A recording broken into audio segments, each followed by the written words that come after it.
Hey everybody, and welcome to our third Near Wallet Standards Workgroup call. My name is Ori, and I'm a moderator from the Near Developer DAO team, and I'm excited to discuss an app extension proposal today. Here's our agenda. First, we'll discuss the objective of this call, and I'll provide some more context about our developer ecosystem. Next, we'll introduce all the participants that are involved. Then we'll get into the main discussion, NEP 428, and you can find the link for that in the video description if you want to follow it more closely. And lastly, we will open it up to QA and talk about next steps. So to get started, let's talk about the objective of today's call.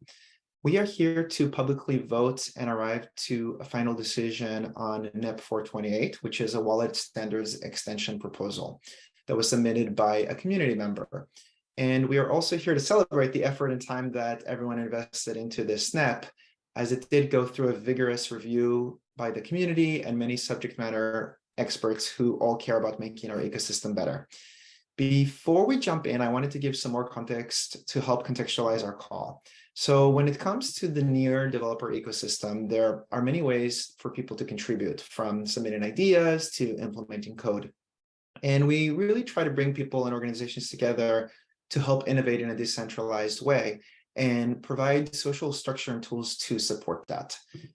One of the main tools that we use is the Near Dev Hub, which is the main platform for Near developers to contribute and stay informed. And anyone is welcome to share their ideas, solutions, and get technical support and funding. You can also find various communities of people interested in specific topics, such as zero knowledge or tooling. And it's really just a great way to meet with others to share ideas. In addition to the informal community groups, we also have formal work groups who help make decisions on various ecosystem areas, such as protocol, contract standards, and zero knowledge. And these groups have recognized experts who engage with the community and help review proposals and answer questions in a fairly and timely manner. For example, they help make decisions on technical proposals that you may want to get integrated across the ecosystem, such as a new contract standards or protocol improvement. And you can submit an idea for a technical proposal using a NEP, a Near Enhancement Proposal. And this is a rigorous process that is similar to other prominent open source projects like Rust. And it allows anyone to propose their technical idea for the ecosystem. And when a new NEP is submitted, the relevant working group will help review and move it forward. In terms of the participants, there are 4 key roles in the NEP process. We have the author or champion. This is the person who writes the proposal and presents it to the work group. The moderator, the person who facilitates the process and helps ensure that the NEP progresses. The reviewer, this is an assigned subject matter expert who reviews the technical feasibility. And lastly, the approver, which is the working group who makes the final decision. Just to visualize the process, there are 3 stages: draft, review, and voting, and 2 outcomes: approved and rejected. And all the roles mentioned before help move the NEP through these stages and towards the outcome. Most of the activity happens asynchronously on the NEP itself within GitHub, but when we do get to the voting stage, the work group has an open public discussion to arrive at the best decision in a transparent way, which is exactly what we're doing here today. We've been executing this process and are looking at a proposal that's in this final stage. So before we jump into the actual NEP, I wanted to highlight the participants that were involved in this NEP. So first, starting with the author, which is Amir. Thank you so much for submitting this NEP. Next, the moderator. So myself and Vlad have been playing the moderator role on this NEP. And we've had 2 technical reviewers, Joe and Andy. And lastly, the working group, the Wallet Standards members, which includes Daryl, Osman, and Cameron. So please feel free to introduce yourselves in the chat or when you speak. And with that, I'd love to move to the actual NEP discussion 428 and invite Daryl, who's going to present on behalf of the author who wasn't able to make it to the call, a little bit about the NEP and why it's important. So Daryl, please take it away. Thanks, Ori. So I'm Daryl. I work over at Pagoda. I was originally hired to take over on the wallet team. So I worked on the Near wallet. I was on wallet.near.org for a long time. And these days I'm involved in everything onboarding. So all of the integrations on near.org, discovery integrations that will let people create accounts easily without having to deal with seed phrases. It's going to be awesome. Just to talk about what this NEP is all about. For some context, right now, anytime that somebody signs into a DApp using Near API.js, they sign into a specific smart contract. This usually is just fine. Most DApps are made up of one smart contract, but there are use cases where DApps now, as they become more complex, are spanning across multiple smart contracts, and interacting with one logical app might actually involve submitting transactions for more than one smart contract. And this NEP revision or update is meant to add a brand new method to our injected wallet standard, which will facilitate this use case of a DApp using more than one smart contract. So the user, when they actually sign into a DApp, will be authorizing that DApp can sign transactions against more than one contract. And this is part of the Near blockchain core, the ability to create limited access keys, which can only be used to interact with contracts, specific contracts in specific ways. It's kind of a special thing about Near. Not all blockchains have the ability to have multiple keys on an account. And as a result, this is something that will really make it more flexible for DApp developers who are taking advantage of this type of functionality. The benefit of using these types of keys is that the DApp can submit transactions without interrupting the user by prompting them with a wallet to sign each transaction that can be done. And that's possible because these types of keys can only do specific things by definition. So you approve these keys to be created when you first sign into the DApp, knowing that from then on, those keys will be limited in their scope and what they can actually do. Nobody can take your funds with a limited access key. Nobody can do anything that can compromise your account with limited access keys. So this will allow DApps that have multiple contracts to easily facilitate a login to all of those contracts. Some DApps right now roll this themselves. They actually have various hacks that you can do to try and pull this off, but none of them are very seamless. They're all very confusing to the user. The user wants a nice, easy to understand sign-in prompt, and it should be formatted in a way that makes sense for what they're doing. All of the workarounds for this involve prompting the user to sign transactions that may be confusing for them because it's not a sign-in it's not a sign-in action. It's a transaction that happens to do the same things as signing in for multiple contracts. So that's the overall summary of this. It adds just one new method. It allows you to provide more than one key to be added to the account when you sign in. And that should give people everything they need to build these types of more complex apps. Awesome. Thanks so much, Daryl, for that summary.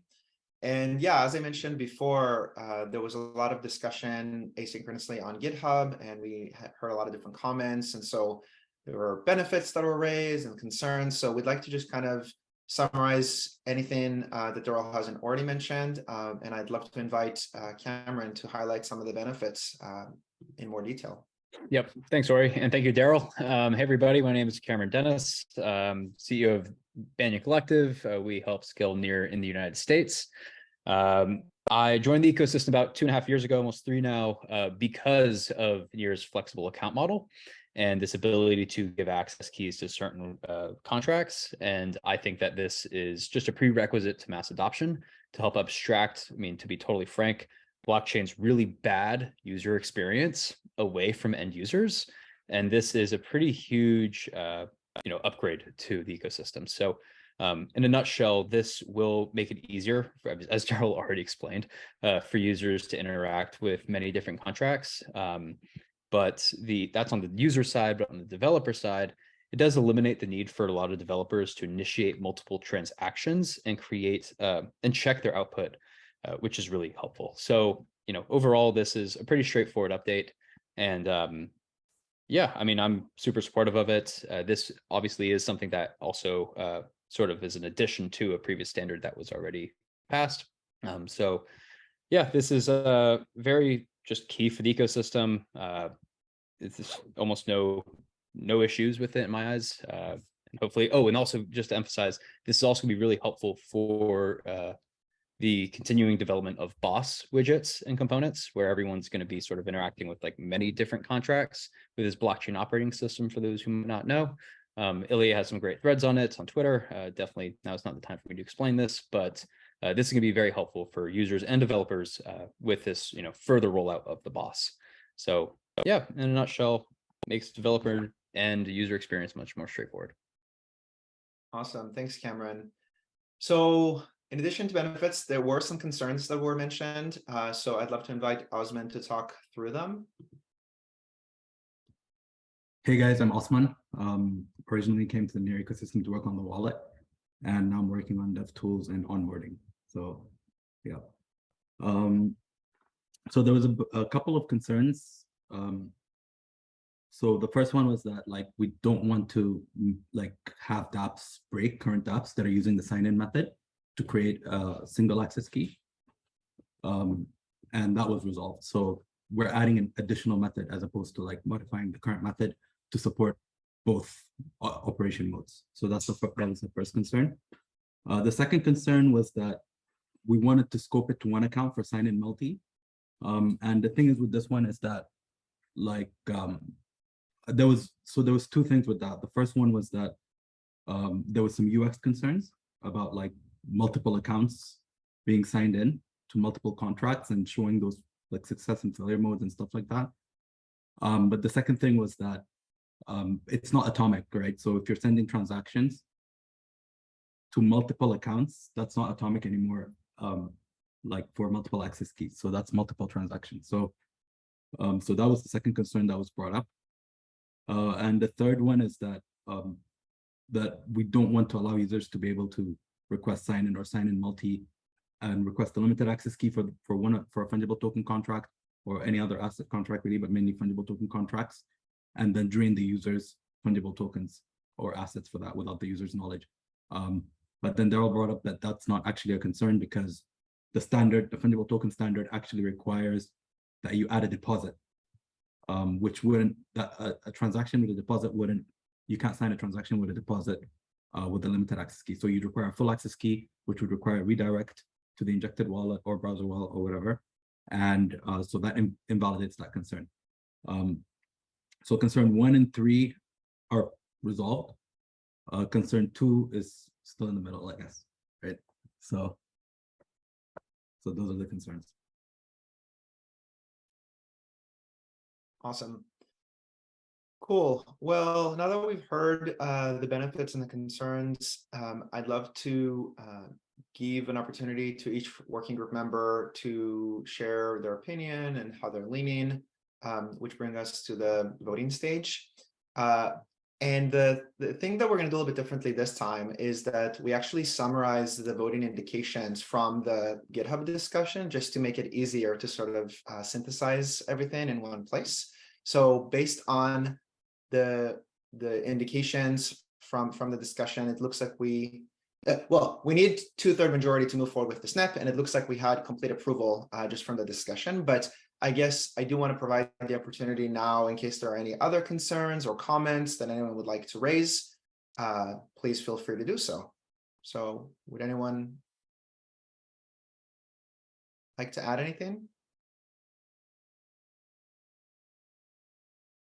So I think I can go ahead and just point out that there was a condition on my approval there that I do believe that we should change the signature to require login for a single account rather than multiple accounts. And as Osman mentioned, the drawback of multiple accounts is it's not an atomic operation anymore to sign in with multiple accounts. And also, most wallets don't really have a concept of one UI for multiple accounts being active at the same time. Most wallets, you have an active account, and when you're signing transactions, you're doing it for that account. So being able to approve from multiple accounts could add a big barrier to entry for wallets to actually implement this, because a lot of wallets would actually have to implement some kind of dynamic account switching kind of thing. Flow in the UI might not make a lot of sense if they're designed around a single account.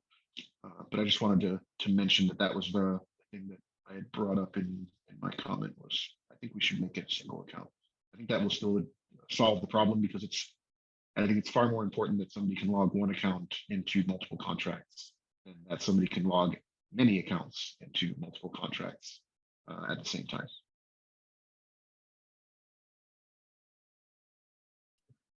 I can agree with that. I just like the sign-in method also takes in multiple accounts. So like if we do go forward with that, I think we should update the sign-in method to take a single account as well, which is actually the currently implemented version of that in near API.js as well as selector etc.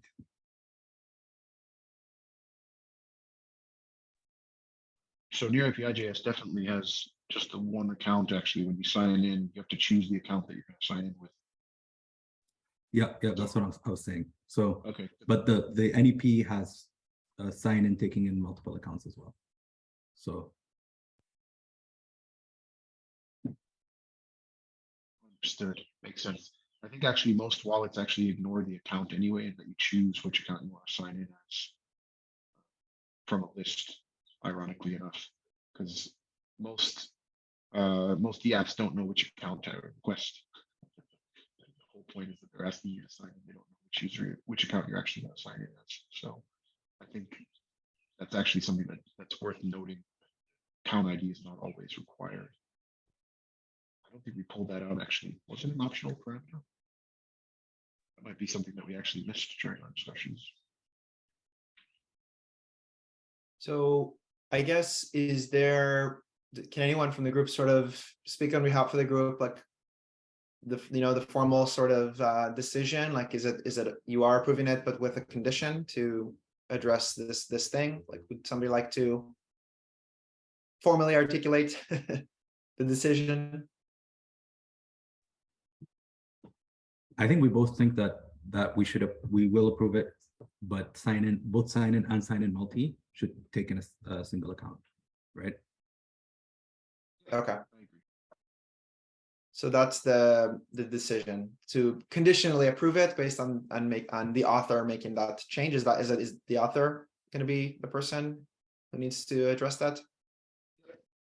I can reach out to them. We have meetings with them similarly, so I can have a chat with them.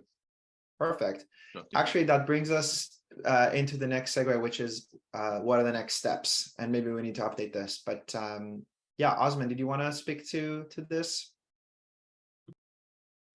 Yeah, so we need to add the new method to the NEP document wallet interface. That's just a copy change because we have the interface for the output, I think, or input, but we don't have the method signature under the wallet interface. So just for clarity's sake, and then as usual, embed the benefits and concerns into the NEP document.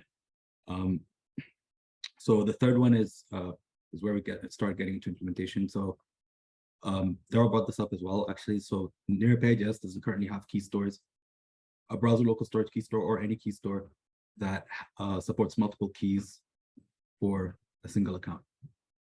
So we need to add a supporting key store for that, for dApps to be able to keep track of the keys they currently have. And then, so the wallet selector interface should add to its interface like a new method saying, asking wallets to implement this as well. And yeah, the last one is just to tell wallet teams to implement it. Awesome.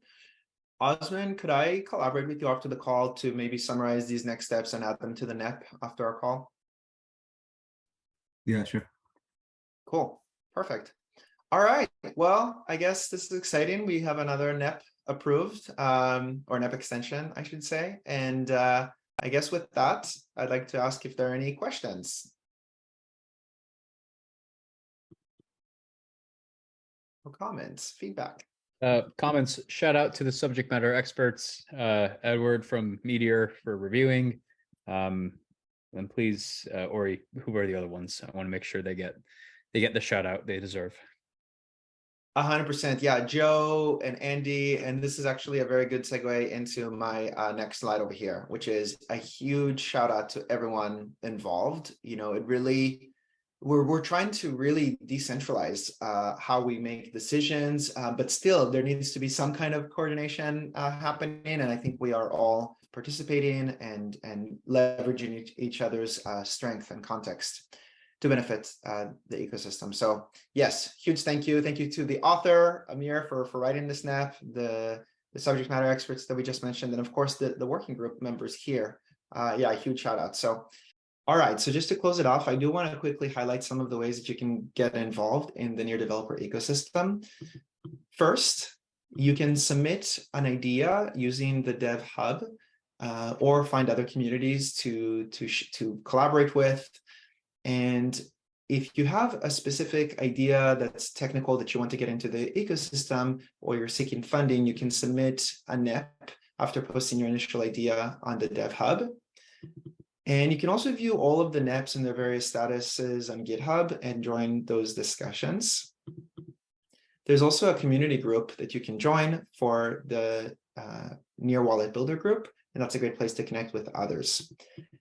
And you can learn more about the developer ecosystem and the Near DevGov website and our social channels. And we look forward to seeing you all on the next calls. Thank you so much and have a great rest of your day.